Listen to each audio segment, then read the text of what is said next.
of the industry conference. My name is Elena DeCock, and I'm an associate programmer here at TIFF Industry.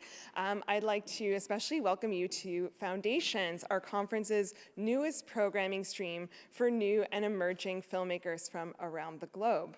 From writing to post-production, these sessions, and today's included, are all about arming you with the tools and skills fundamental to the success of your next set. Foundations is as much about supporting the films of next year as it is about highlighting the best films of this year. If you're here today, you've got relationship goals. You recognize that the relationship you have with your crew is the most important resources to your film, and that your editor is one of the most important allies in ensuring the success of your vision. Editors are often described as invisible storytellers. In documentary, they carve out a storyline from raw materials. In short film, they ensure that you're succinct. They have to keep an eye on performance. They can fix your lighting, your coloring, and they can even fix your sound. A good editor has got your back. And there's one director-editor team that exemplifies this trust and camaraderie. It is the team behind 2017 TIFF selection, Don't Talk to Irene. Pat Mills was born in Ottawa and graduated from Ryerson University. Two of his short films, Pat's First Kiss and 5 Dysfunctional People in a Car, screened at the festival, as did his feature directorial debut, Guidance. In 2008, Pat participated in TIFF's annual telefilm Pitch This competition. Going against 5 other film teams, he pitched the idea for a feature-length dark comedy called Don't Talk to Irene, about an overweight teenage girl following her passion for cheerleading. That same project makes its world premiere tonight at 7:30 p.m. at Scotiabank. Congratulations, Pat. Pat will be joined on stage by Tiffany Beaudin, the film's editor. She is a Canadian Screen Award-nominated film editor who honed her craft on projects that excite and challenge audiences in both fiction and documentary. Her recent credits include the Academy Award-nominated documentary Claude Lanzmann, Spectres of Shoah, and Don't Talk to Irene. Tiffany is also a graduate of the prestigious Canadian Film Centre's Editors Lab. Thank you, Tiffany, for joining us. Before we begin, I'd like to remind our audience that there is no photography in the Industry Conference Center, but if you would like to access the conversation later, this session will be live recorded for TIFF's very own podcast, TIFF Uncut. If you would like to talk about the conversation in real time, I recommend that you do it in 140 characters or less and use the hashtag TIFFindustry. So without further ado, please welcome to the stage Pat Mills and Tiffany Beaudin.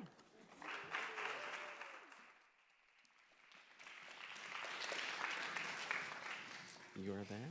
Okay. Hi, team. Hi. Tiffany, I'm really sorry that we didn't send you the memo about the banana yellow attire. I feel very left out. You're surrounded by yellow, Tiffany. It seems appropriate. Pat, tell us about Don't Talk to Irene. The film premieres tonight, so very few people in the audience have seen it. Tell us about your project. It's basically, in a nutshell, it's a teen movie about an outcast who ends up dancing with seniors in a retirement home.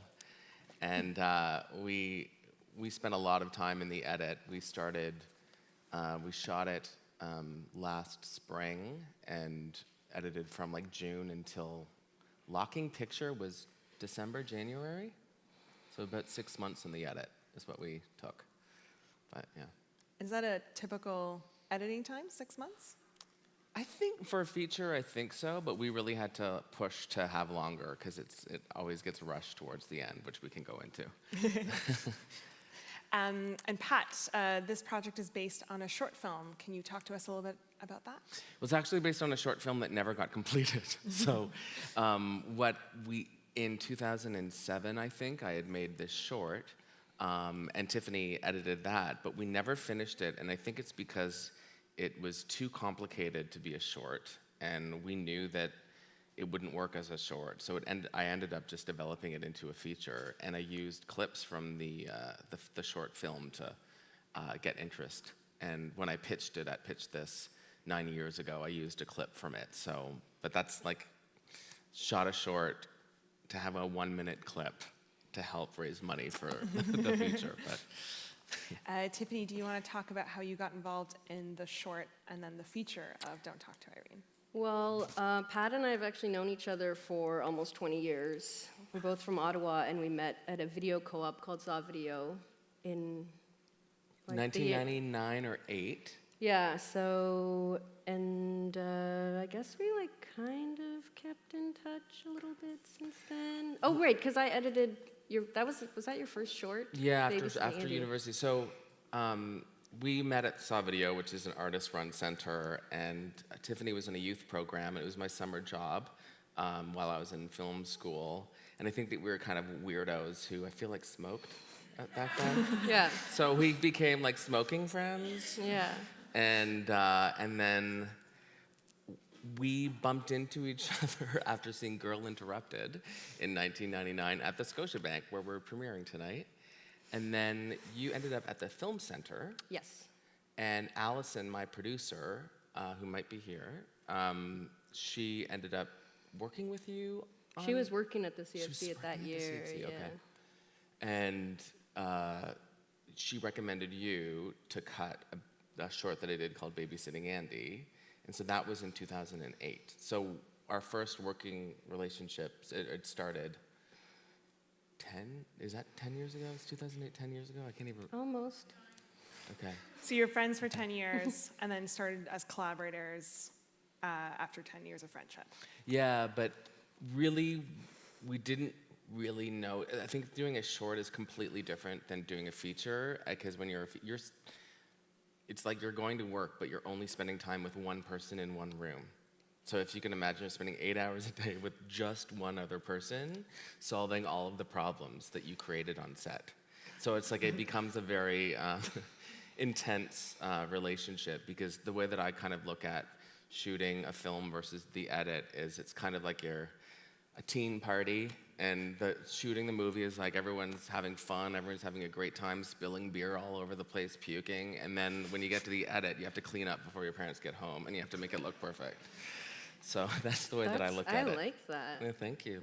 All this comes down to the teen party analogy. So you're the responsible parent in this teen party analogy. I guess so. She's the psychologist. Yeah. Before we get too far into talking about your collaboration, I think we should play the trailer for Don't Talk to Irene. Sure. Yeah.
Clap, clap, clap.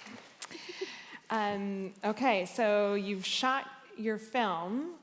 Tiffany, when did you know that you were going to edit Don't Talk to Irene? How early did you come in on that process?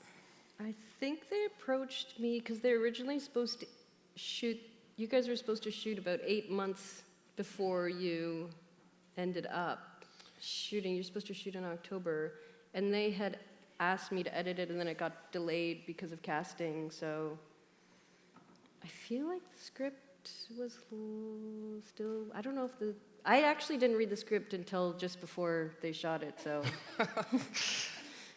What's the question?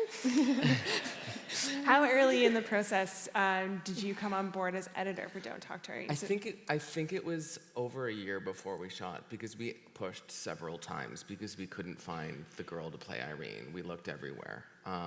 It was supposed to be shot, I think, in the fall of 2015 or 16, and then we pushed it to the spring. Maybe it was just pushed 2 times. But so you probably took on other gigs while you were waiting for us to shoot. So thank you for your patience. Yeah. Tiffany, you have a background in documentary film. What made you decide to work in comedy or edit for comedy? Well, I graduated from the CFC, the Canadian Film Centre, in 2004, and I just started freelancing after that, and basically just took whatever interesting projects came my way. So it wasn't really intentional that I was editing documentary versus scripted or anything. I just was doing what interesting projects came to me. So it wasn't that I was exclusively working in documentary. It was just kind of those were things that were coming my way, but I was still doing scripted stuff too. So it wasn't like I was a huge fan of Pat's work, and so I jumped at the chance to work with him, of course. Sorry, and then I'm sorry, I totally lost my train of thought here. It's the yellow. It was blinding me. What I'll add is Tiffany had edited a feature doc called Quality Balls that was produced by, right? Now I'm saying it out loud. Like, was it called Quality Balls? Such a strange.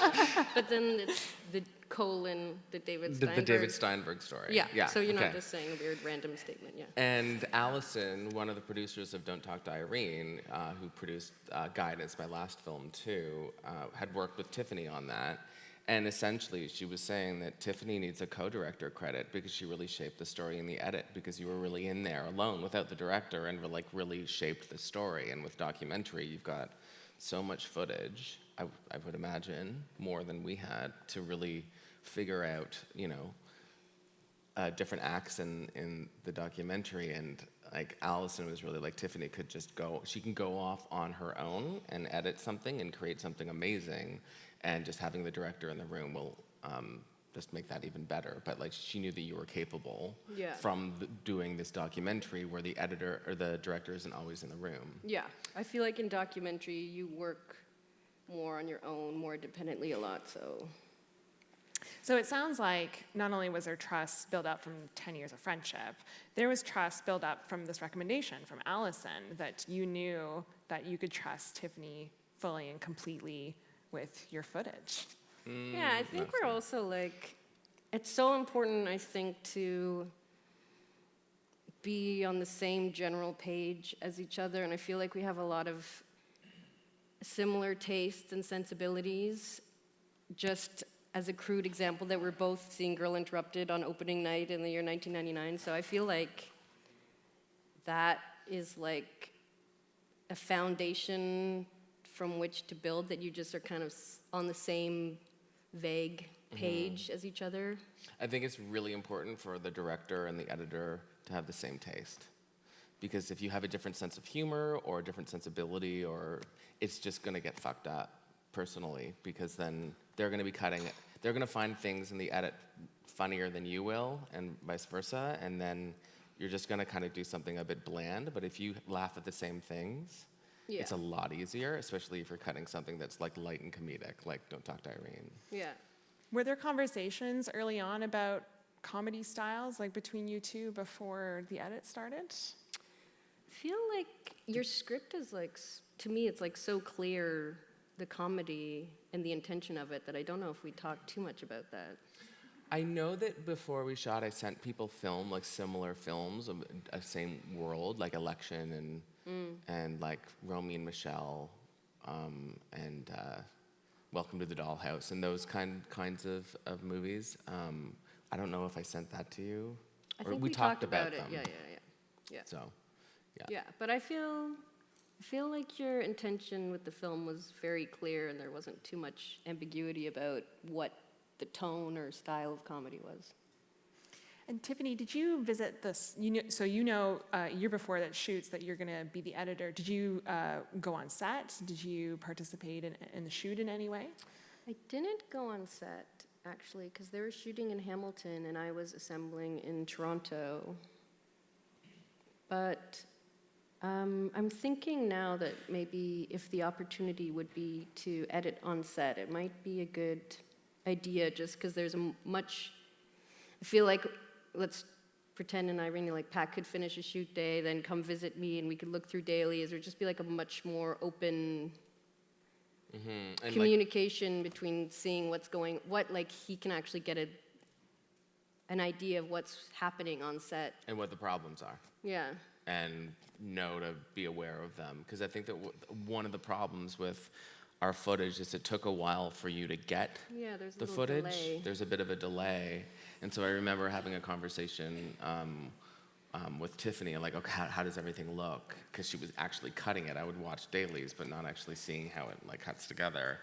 And she's like, I think you're doing a really good job. And she told me to like pay attention to like chemistry between certain actors that she didn't think was nailing.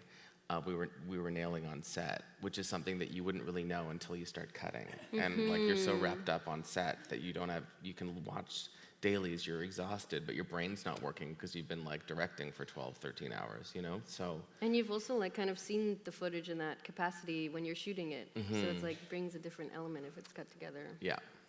You notice different things. So Tiffany's like your backup. Like she's there while you're on set to help make sure that you got what you need. Definitely. And another benefit for her being like on set with us would be like, it's a low budget movie, so when she's talking about chemistry between actors we're not really nailing, the bulk of the scenes with those two actors have already been shot. Do you know what I mean? So if it were to like finish a day, watch some footage, maybe see some assembling that Tiffany has done and recognize those problems immediately, then you can like fix it.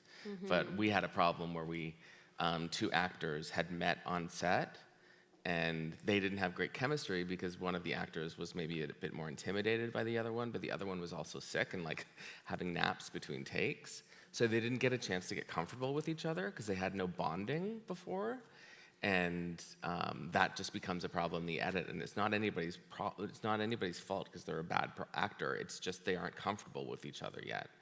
And I know that the Anastasia who plays Irene's mom and Michelle we were able to have some rehearsal time with them, and then we had a pre-shooting party where Anastasia is like a pretty seasoned actress, so she parked herself right beside Michelle at the party, and it was her intention as a smart actor to get very comfortable and have Michelle get comfortable with her. So then when they were on set, their scenes were really easy and they work really well because they've already bonded and trust each other as performers. But unfortunately, when you're doing something low budget and the schedule is really tight and crazy, you have somebody coming in from out of town, they land on set, they meet, and you're shooting. So it's like the big lesson for me is like really push to have actors get comfortable with each other first, because if they don't, you're going to trying to solve the problems in the edit. And that was one of the biggest challenges, I think. Solving problems in the edit? Yep. All the problems. All the biggest the challenge was problems. all the problems we had. Yeah. So the film's in the can. It's now in Tiffany's hands. Talk me through the next steps. What happens next? Do you want to talk about The how we assembled together? Yeah, so on my last film, which was called Guidance, I watched the assembly, and I was too close to it, and assemblies are really hard for directors who aren't really confident yet, and I wasn't totally, because you just see everything that you weren't imagining, and like takes that you wouldn't have chosen, and you just see this thing that's like, oh, And directors all talk about hating the assemblies. So with this one, I didn't want to. And also you were in guidance. And there's that too, which was a problem. I hated myself for about 6 months, which was more so than usual. And I even changed my look so I didn't have to stare at myself all the time. But with this one, I didn't want to have that experience again. So I wanted to build the assembly and put everything together and watch takes and choose which one and build it with Tiffany together. And I don't know if you're used to that or... I mean, I'm pretty flexible. Yeah. But yeah. But I was assembling, and I feel like there's just... That wasn't communicated to me, so I was assembling anyways. And then I was talking to Alice, and she's like, oh, Pat doesn't want to see an assembly. I'm like, when should I have the assembly ready for? Pat doesn't want to see an assembly. Oh, okay, I'll just like... But it was good, because I familiarized myself with the footage and stuff. And I think that you had to have an assembly to send to people who financed the movie. Yeah, maybe. I think, but maybe I'm wrong. Yeah. But So you're at home assembling, or you're starting to assemble, and Pat just shows up on your door knocking and be like, hey, can I sit on your couch and watch you? Is that what happened? No, we actually just started from scratch. Like from the very beginning, from the very first footage, and we screened all the footage and would go through takes and just feel like that first cut that we didn't fuss with too many things. We're just trying to get something down from which to work, just going through footage and stuff. We didn't make too much of like cutting things out or rearranging too much. We just kind of wanted to get it down and then see what we were working with. How long did it take for you to get that first cut? 2 months, maybe? I feel like a little bit less. Okay. 1 month, maybe? Yeah, maybe 1 month. It was that was the grueling phase of it, I think. Yeah, because, the first, pass is like, oh, God, all of the problems are crystal clear, and you don't know if you're going to be able to solve them yet, because you're not solving all of the problems, you're just putting the movie together. And that's when I think that the editor relationship with the director is probably the most crucial, because the director gets a bit, or I can only talk about myself, I get really down. And it's part of the job of the editor to do a bit of social work. And it's gonna be okay, we're gonna get through it, but you just see all the problems and you're trying to clean up the teen party and you can't. I think the funny thing is that we both have really similar neuroses though. So do you ever feel like we fed off each other? 100%. What about this? What about this? Oh my God, we're the worst. Blah, blah, blah. Yeah, no, we had a lot of, we needed a cheerleader. And I think that some of our producers would be like, no, it's great. But we would be like, no, it's not great yet. We have to figure this out. And when we had problems with some footage, which we can go into, we both got really down and depressed, and we thought that the movie was never going to work because we had this shoot that just did not go as planned. Yeah, but I feel like I do feel like that is part of the role to be a cheerleader, push them forward and help morale and stuff, and listen too. Yeah, listen a lot. So you're listening, you're giving morale. Those are two skills that probably just can't come from one meeting. You have to have several meetings, and in this case, 10 years of build-up. And it probably also helps for both of you to know that you're not going through, if you are dealing with problems and challenges, and don't talk to Irene, that you have an ally next to you, that you have someone to really support you. Mm-hmm. And the greatest thing about Tiffany is she really helps me push really hard. And I know that we were getting notes back and forth and having to rush, and Tiffany was like, it's not ready. We can't lock picture. It's not ready. And she made me, when you're as the director ready to give up and okay, let's lock picture, this is hell. She's like, no, we're not. And that was really helpful. And I personally, as a director in the room, need somebody to push back, because I can sometimes be a bit passive.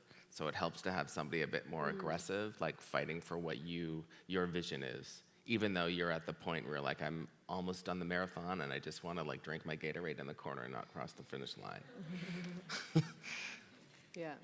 But it's funny you say that, because I feel like you were pushing me forward too. I'm like, if Pat wasn't here, I'd just give up and take a nap. But he's here, so I'm like, I can't quit.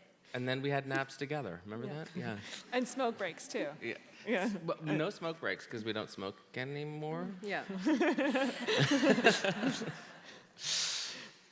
Okay, you've alluded to problems in the edit. Did you want to touch on that a little bit? Yeah, I mean, we had the regular, usual problems with, trying to find chemistry and takes that were bad and extras that were over the top. But we had a shoot we went to LA for a shoot with Gina Davis, and it was sort of the big scene that we were all really nervous about. And it was set in this black box studio, and I wanted a steady cam, basically doing the whole scene as like a one-er, and our budget was tight, so we ended up having a cinematographer. It wasn't our main cinematographer because Paul ended up shooting a series, and so we brought somebody locally from LA who also did Steadicam. So our cinematographer was also the Steadicam operator, and I learned a lesson of never, ever, ever do that, because when you're concentrating on moving and supporting like 100 pounds of a Steadicam on you, your focus is going to be on your body, and you're not going to. So there were a few whole takes of the whole scene that we didn't get, because when I called cut, he didn't. He just put down the camera, and then the camera kept rolling as we set up the shot, and then I would call action, and he'd turn off the camera. So we lost 3 takes, and I remember on set, we noticed that it was a bit dark, so I would change the lighting for it be a bit brighter, and we didn't get those takes. And so when Tiffany and I were after this shoot we were all building up to do the Gina Davis shoot, we get back to the edit and we look at it, we're like, why are there only, where are takes 3, 6, and 9, or whatever it would be? Which were the specific takes that were focused on Gina Davis. Yeah. Yeah. So basically, it's Pride weekend, we're both gay, and we're ashamed. So we were like, I remember okay, we stopped early that day, and I basically cried all night. I'm out at the Pride parade, everyone's like, oh, I'm so happy, and I'm bawling my eyes out. And we thought we had to reshoot it, but then there was no money to reshoot it, and it was going to be really awkward to shoot it because, we looked like total idiots in front of Gina Davis. Uh-oh, we forgot to turn off the camera. Can we reshoot with you? And so but the good thing is, our producers, Allison and Mike, that's when we lost all hope, and they brought us back up. They're like, it's not that bad. We can fix it, and just try and cut something. So we probably took about 5 days off, and I don't know, I would just have baths with candles and lavender oil and cry and watch movies that just made me feel good, So anyway, and then so we attempted it, and we're like, we're gonna try and do something. And then we cut a scene.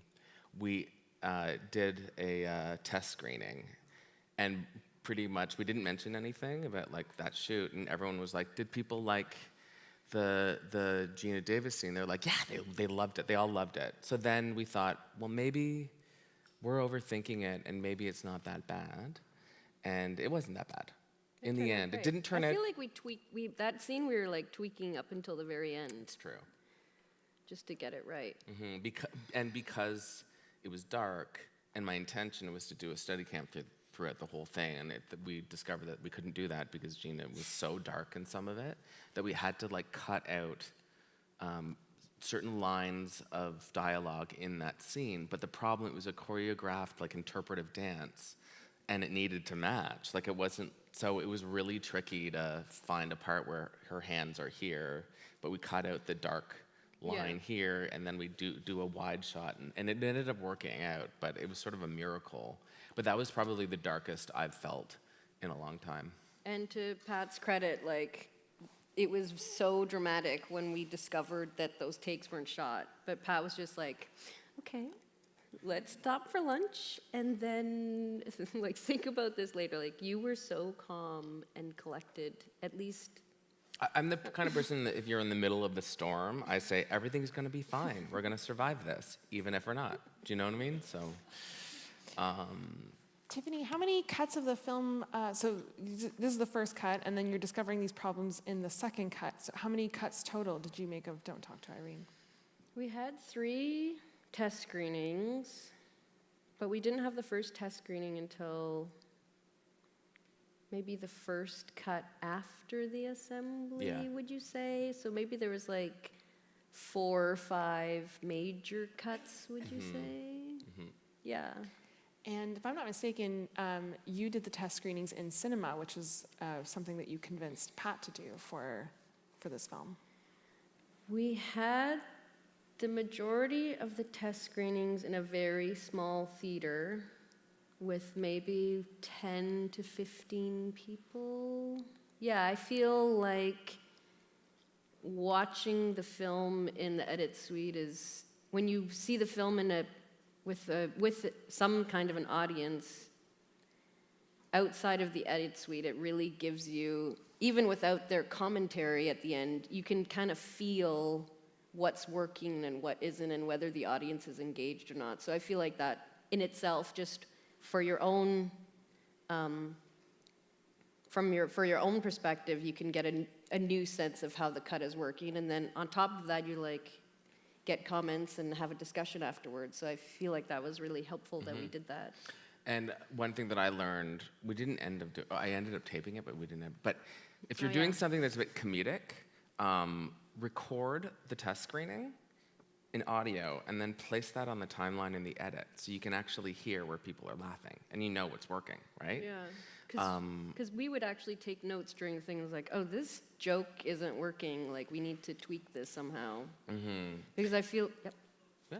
I was just saying, like when you're editing any film, there's like, you know, the characters, the story, all these things that you're juggling, but then with a comedy, there's this other layer of like, because this is a movie with like traditional jokes in it, there's this other layer of that you have to worry about in the edit, and there is a lot of, we were like tweaking jokes over and over again to try to get them to work for, yeah.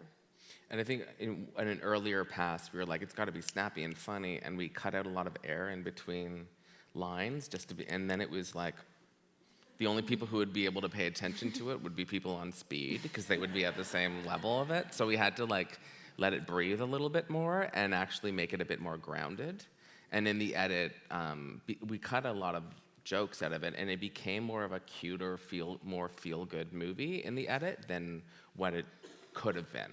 So I think that I initially wrote like a movie that had a lot of like dark humor in it, and we ended up lifting it out because it just didn't really fit.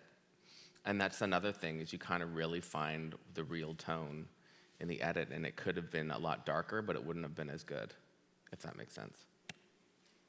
How did you know the film was finished? We'll find out tomorrow.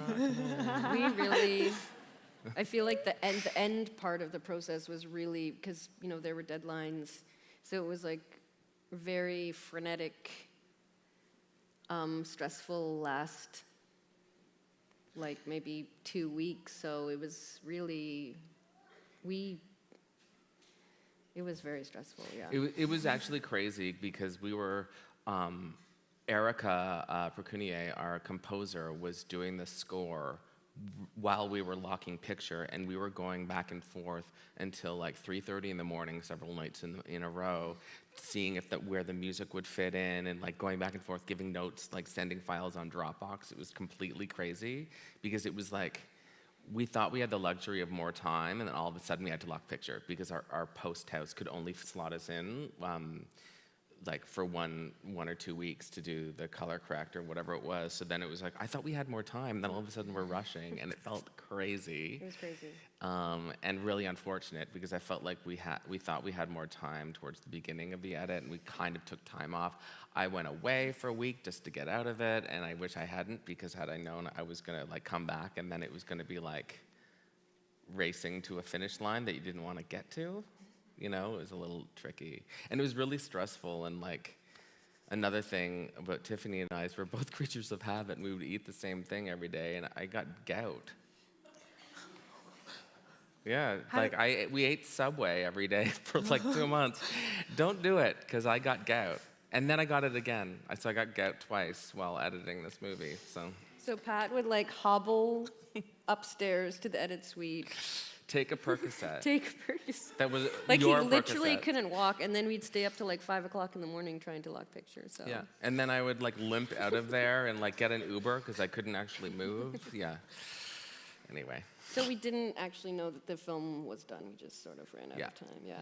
And this is the thing that with anything, I'm always gonna be like, I wish I'd changed that. I don't think I'm ever gonna. There's a part of me that just needs to let go because I'm always gonna nitpick. And I mean, we can touch upon that as like with Tiffany defending the film that I have. I tend to want to cut more than I should because it's not great. Let's just cut it. And there was stuff that I wanted to take out, which we would take out, but then Tiffany would convince me to put it back in, or our producers would. Yeah. Yeah, I feel like one great thing about Pat as a director is he is very like nimble about seeing if something isn't working, you know, maybe forgetting about his original intention when he shot it and having all these different ideas about how to solve the problem. Whereas maybe some directors are like incredibly attached to their original intention and have a hard time seeing past that. And maybe Pat is like so critical of his work almost too much to a fault where we would cut lines out because he's like, that doesn't work. But then later would be like, I think we need to put that in. Like there's a rhythm to your writing that was missing when we cut it out. Right. And a rhythm to the scene that kind of felt disjointed when we cut out one of your lines. If it were up to me, like I would make a feature and it would end up being 15 minutes long. Do you know what I mean? So it's good to have an editor be like, let's put that back in. You're gonna have a short film, and that didn't work the last time. So. The funny thing was when we got the master from Urban, and it was only 71 minutes because they forgot to put in one of the reels, and everything was so crazy at the end. We're like, did we just make a 71-minute movie and not realize it? But there's a reel missing, so thankfully we ended up with a feature. So crazy. Yeah. So crazy. So Tiffany's your psychologist. Yeah. She's your defender. Yeah. My Percocet giver. Your Percocet giver. My co-napper. Co-napper. We just need to get you a nutritionist, and then we'll go. So true. Yeah. So true. Oh, and Tiffany had a pull-up bar in the edit suite, which was really good because you're sitting all day and it gets you to be a bit physical, which was good. But back to the gout, I researched online like what's good for gout and like cherries. So I brought a bag of cherries, and just if you guys ever edit a movie, don't sit in an edit suite with your editor eating cherries all day. It does not end well. That's all I have to say. Before we turn it over to the audience, my last question. You have spent 6 months editing this film. You have spent countless hours together in a tiny room, one with gout, one without gout. What is your relationship like now? It's good. Do you feel, okay, Yeah, go ahead. no, you go first. I kind of feel like when you spend 6 months with one person in a really like you're going to war with that person, it's almost like you're married. And when you're not spending time with them, like you're separated, but you're not ready to let go yet. So we text each other for advice, or like, what do you think of this? About things that aren't related to the movie at all. And it's like you still have that relationship with somebody that you need their opinion on everything because you learn to trust their creative opinion, that you want their input on everything in your life. Don't you find that? Totally. So it's interesting. Yeah, I feel like when you go through such an intense experience with someone, like I really feel incredibly bonded with Pat, and he's so fantastic. Mm-hmm. And we text a lot. And I'm like, oh my, when you can't answer the phone and it's like buzzing in your pocket, you're like, I can't check it, but I know it's Tiffany. I know it's Tiffany. And then, emojis. Bitmojis. We communicated a lot with Bitmojis. Yeah, at a certain point in the edit, we discovered Bitmojis, and then like 90% of our communication afterwards was through Bitmojis. That's incredible that your shorthand is now just in terms of little icons. That's great. Yeah. I'm going to turn it over to the audience. So if you have a question, please raise your hand, and a volunteer with a microphone is going to come on over.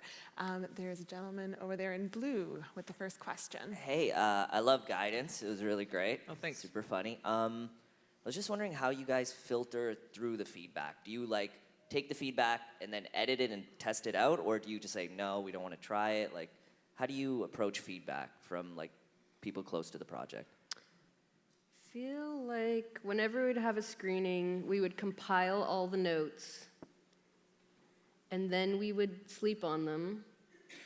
Or we'd talk about it, and we'd compile everything, talk about everything, then take a little break of like half a day or something, and then come back, and we kind of like figured out why people might be feeling a certain way, or, you know what I mean? I feel like you need to like talk about it and figure out, because some notes you might not resonate with you, but people are saying something for certain reasons, so you need to kind of figure out why someone is saying that. And if a lot of people, like we would have a form that people would fill out, and like if people were having the same note about like not liking a character, we'd have to have a conversation about why, or is that really important? Who cares if you don't like that character? And it would basically be like, if a lot of people had the same note, we would have to take it. Yeah. If it was a smart note, but a lot of the times it was like, don't care. So it's tricky. It's like, but if a lot of the people watching the movie have the same note, we really have to address it. Yeah. So we would just kind of like compile everything, talk about everything, and then kind of make a game plan from that, how to move forward. And were your notes in emojis? Yes, Yeah. 100%. Okay. Yeah. Right here. Hi. Hi. Congratulations. Thanks. I've been directing and editing for 12 years now, and I'm done. I can't edit anymore. So my next project, I'm asking Tiffany, by the way. So my next project it's going to be really to just leave it in the hands of the editor. But since I've been editing so much, I'm really prepared, and I have an extensive shot list and whatnot. So I kind of really know what I want. But how would you approach, if you were to have that sort of relationship with someone who's really, has an editor mind, but really just doesn't want to give it to you? How would you approach that kind of relationship or situation? Well, I feel like a lot of directors do have kind of like editor's mind. So, how would I approach it? Like, do you mean that I feel like, I don't know, each time I start working with someone, you kind of figure out how you're gonna work with someone. So it's like, I feel like a lot of directors do kind of think in like an editorial kind of way. So you just kind of like need to figure out like who's bringing what to the table. Like, if you haven't worked with an editor yet, and you've always edited your own stuff, and then you start working with an editor, I just think you're gonna find that it's gonna be really wonderful to have someone else to go through that process with. And it's not necessarily like, I don't know, with Pat and I feel like we're just like doing it all together. So it's just like having a extra mind to help with the edit. And like, obviously the director, I feel like the director has to like, drive the process, but yeah. And Tiffany, you mentioned for this project that there was a rhythm to Pat's writing, like there, even just from the get-go, from the script, you kind of had an idea of how the rhythm of the film was going to work. Yeah, but I feel like we also had to really, like there's definitely was a rhythm to your writing, but we really needed to figure out the pacing of the film and stuff as we were going. Because I think with this film, it really needed to have like a light, breezy sort of pacing, and originally in the original assembly there was some stuff that were kind of like bogging it down that we had to get rid of. So it was just like finding that easy Breezy rhythm. cover girl. Yeah, exactly. There is a question over here. Yeah, I just want to piggyback off of what he was saying, and because I'm a filmmaker and an editor, I'm an editor by trade, and at this point, I can't picture myself not editing something I direct, which I know is not a great or good or bad thing. But I also believe that the editor and the director are the closest out of probably any other trade in filmmaking, because an editor sees the cinematography, the performances, the writing. So I was just wondering, like, Tiffany, would you ever direct because you've had such an experience with that? And same, Pat, would you ever, want to edit your own stuff just because, you see how the process goes? I'm pretty happy editing. I don't know, directing is like, the whole production thing is like, I don't know if I'd be good at that, to be honest. I like cleaning up the party as you're. I have edited a short, and I was too precious about my writing, and everything went in it, and it should have been 5 minutes shorter than I made a 13-minute short that should have been 4 minutes.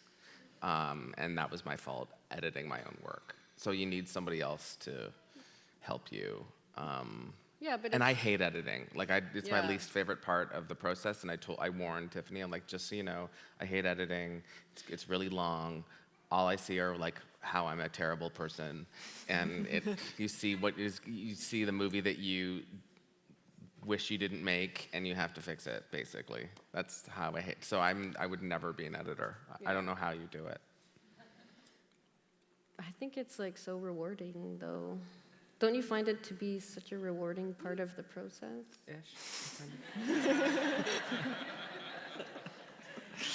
But the thing about it is, like, I can't think of any other profession where it's so intense, because in any other workplace you're seeing other people, but you're spending like all day with somebody, Yeah. and you get personally invested in each other's lives, and you know what the problems are. That's the thing Yeah. that's really strange about editing, the director-editor relationship, is it becomes so personal, and you become this unit that needs to protect what you're working on. And it's interesting. It really is going into battle with each other. Well, not Totally. at each other, but Yeah. protecting the movie. Totally. So it's interesting. It's like we know all of our personal problems, as well as the problems of the film. And I can't think of any other relationship that's as intense as that. Yeah. Totally. Yeah, I feel like that's one thing you miss out in the editing, like the camaraderie of production Yeah. and being around this like huge group of people, and you like kind of become this family where it's like in editing it's just like you and one other person, and we become Yeah. like a Yeah, really it's like- weird family. Shooting a movie is like summer camp, and then editing is like solitary confinement with one other person, you know? Right here. Hi. So I liked what you said about taping the test screening and kind of pacing the jokes with the laugh track, but you've spent so much time with this film, and now, Tiffany, you're very close to it by that point. What other tips and tricks do you have for pacing like jokes that you've heard numerous times now, and you're like, is it still funny, or, so talk about that process a little bit more. I feel like with this movie, a lot of times we would know when a joke wasn't working, but we wouldn't necessarily right off the bat know how to fix it. So we did a lot of trial and error with the individual jokes. Like, maybe we need to hold on this shot for a little bit. Maybe we need to cut it right afterwards. Maybe we need to try a different reaction. So I feel like we had a pretty good, like, it is true, I guess, kind of it gets a little old, but I feel like we had a pretty good sense. Like, I feel like things would still amuse us as we. Yeah. So I feel like we had a pretty good sense if it was working or not, and then the test screenings would kind of reinforce that, or maybe show us that we were like wrong. But then some test screenings, like certain jokes, people would laugh at, and then test screenings with a different group of people would just be like completely different, like the different groups of people that came to our test screening. So it's like, it's hard to say. And then the things that you aren't really a joke to you, people howl at. You're like, I don't get it. I give up. Throw the Yeah. papers out. Yeah. But another thing, just in terms of like with comedy, it's like you need coverage. You need as much coverage as possible. And on a low budget feature film like this, you just never have the opportunity to do it, right? But like, and I remember I was in a comedy program with the CFC, and we met Seth Rogen and his co-writer partner. Evan Goldberg? Yes. And they said, just don't make it look like cinema. If you're doing comedy, it doesn't need to look that good. It's all about the performances of the people making the jokes. So like, have a shaky camera. It doesn't matter. And what he said is like, what they do is they'll have like a diner scene, and they'll put a camera here, and then just let the actors go wild. It doesn't look that good, but people are reacting to it. And that's the thing that's different about a comedic film than like more of a dramatic cinema, is people need to be absorbed by the beautiful colors and the textures in the film and the meaningful glances and the, slow motion curtains blowing in the wind or whatever. But in a comedy, they're like the faces are the most important thing, and the jokes, and the looks. So, yeah, And Tiffany's got to find them in the edit. yeah. I feel like we found them together. Yay. We have time for 2 more questions. The volunteer is passing a mic to the woman in pink. Hi, I really enjoy your talk, and I have a question. Sometime in editing room, that directors think is different from editors. So, have you ever had a moment, both of you really, disagree on something? How do you sort this problem out? Feel like in the process of this film, we didn't really have too many disagreements. I feel like if you are disagreeing with the director, like, from my perspective, I feel like you can chat about it and try different things and come to some sort of resolution. But I mean, ultimately, if you and the director just don't agree about something and there's unless it's completely ruining the movie, then I feel like the director is the person that has to answer for the movie. So I'm we can do it your way. But I don't feel like we disagreed that much. I mean, I know that there were certain shots that you wanted to cut, and I was like, no, I kind of like it, and then that was it. And there wasn't anything, it was just like your taste would not want that shot in there, but it wasn't like a hill to die on. I do know that when we were listening to music selections, I didn't really love it, but then Tiffany did, I'd be like, great, it's perfect. Because it was just it's not just for me, you know what I mean? And if I was kind of lukewarm about one of the licensed tracks that would be sent, and if Tiffany thought it really worked, then I would be more inclined to leave it in rather than, because sometimes I'm I don't like the song, Yeah. but it actually works in the movie. You know what I mean? Yeah. So I feel like with disagreements, you kind of want to end up on the same page. And usually that happens. I can't think of too many instances where I was vehemently disagreed with what the director wanted. Time for one last question. Over here. Oh, my question was for Tiffany. Advice for any young editors who are just starting out. What's the single thing that you perhaps wish you knew right at the very beginning on your first project that you've subsequently learned over the years?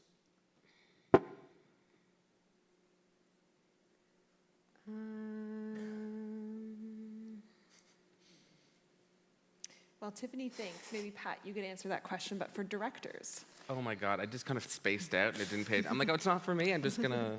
What was the question? Sorry. What was the one Advice thing for young that I editors. wish I had Or learned? maybe as a director, what is your advice for aspiring editors, having worked with editors before? Oh, don't be too precious about anything that you've shot. Have an open mind, and people are there to help you. And your producers and your director and everybody else who's going to give feedback, everybody's there to help, and learn to have a thick skin about your work, because when we had a test screening, people encouraged me not to go, but I'm a bit more confident than I was on my last one, and I wanted to go to the test screening to have people say what didn't work and what they didn't like, because that's the only thing that's going to help the edit. So, and I think that it would be just have an open mind about negative feedback, if that makes sense. Yeah. And Tiffany, any advice for aspiring young editors? I think I would say know that there will be extreme highs and lows in your career, and that I guess just meet lots of people is a good thing to do, and try to learn as much as you can from those around you and people that you're working with. Yeah, I feel like I learned so much working on this project, so I'm so grateful for having worked on it. And I feel like everything that I work on, I learn a great deal, and I'm so grateful to have worked with such amazing people. I've met just so many amazing people. It's such a joy. Well, your friendship with Pat is really evident on stage and off stage. I want to congratulate you two on the film. It's fabulously funny. Everyone should go see it. It's playing tonight at 7:30 at Scotiabank. And thank you both very much for coming and being candid about your relationship. And thank you everyone for coming as well.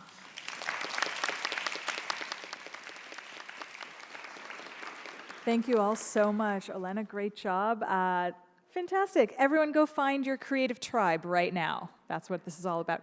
We'll see you at 1:30 for Bong Joon-ho. It's going to be amazing. All right, see you then.